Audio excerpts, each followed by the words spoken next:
তো hello dear student, কেমন আছো? আই হোপ প্রত্যেকে শুধু ভালো নয় ভীষণ ভালো আছো। স্ক্রিনের ওপর একটা প্রশ্ন দেখা যাচ্ছে, তাই না?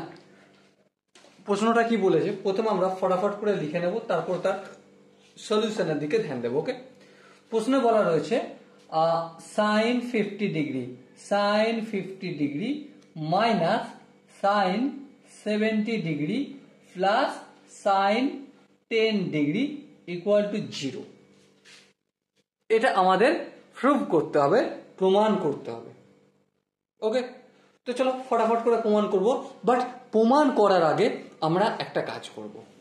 কি কাজ? এই কোশ্চেনটা সলিউশন করার জন্য যেই ফর্মুলা লাগবে সেটা আমরা ফটাক করে লিখে নেব।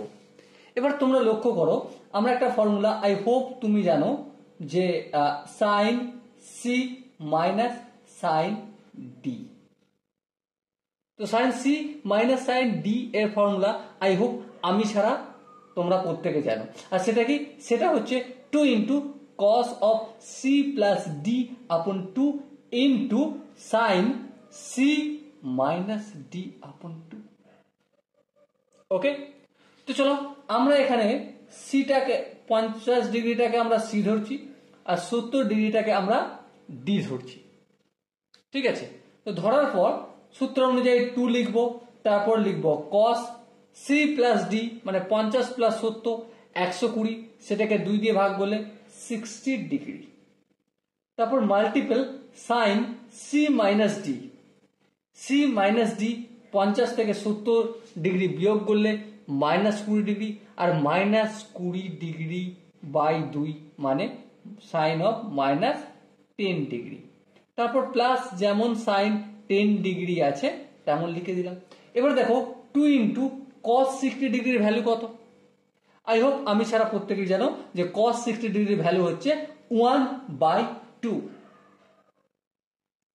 ওকে, আর এখানে দেখো multiple by sine of -10 degree. আমরা কি জানি? Sine of minus theta equal to minus sine theta. তো এখানে আমরা মাইনাস সাইন 10 ডিগ্রি লিখবো, তারপর যেমন প্লাস সাইন 10 ডিগ্রি আছে তেমন লিখবো। প্লাস 2 প্লাস দেখো 2 উপরে 2 নিচের 2 কেটে গেল। সো কি পেলাম আমি? এই পুরো জায়গাটা থেকে পেলাম আমি মাইনাস সাইন 10 ডিগ্রি। আর এখানে কি বেঁচে আছে? Plus sine 10 degree. Minus sign 10 degree plus sine 10 degree এই ইকুয়াল টু 0। আর এটাই আমাদের রাইট হ্যান্ড সাইডে প্রমাণ করতে বলেছিল। ওকে, তো প্রমাণ হয়ে গেল। So dear student, I hope তোমরা এই কোশ্চেনের কনসেপ্টটা প্রতিটা স্টেপ বুঝতে পেরেছো। যদি কোনো স্টেপ বুঝতে অসুবিধা হয়, কনফিউশন থাকলে দেখা করব কমেন্টে, আর যদি ক্লিয়ারেন্স থাকে তাহলে দেখা করব নেক্সট ভিডিওতে। আর নেক্সট ভিডিও কি করে পাবে আই হোপ তুমি জানো। তোমাকে একটাই কাজ করতে হবে, সাবস্ক্রাইব করে রাখতে হবে আর নোটিফিকেশন আইকনটা অন করে রাখতে হবে। ওকে, তো দেখা হচ্ছে পরের সেশনে। ততক্ষণ পর্যন্ত ভালো থেকো, সুস্থ থেকো। জয় হিন্দ এবং বাই বাই।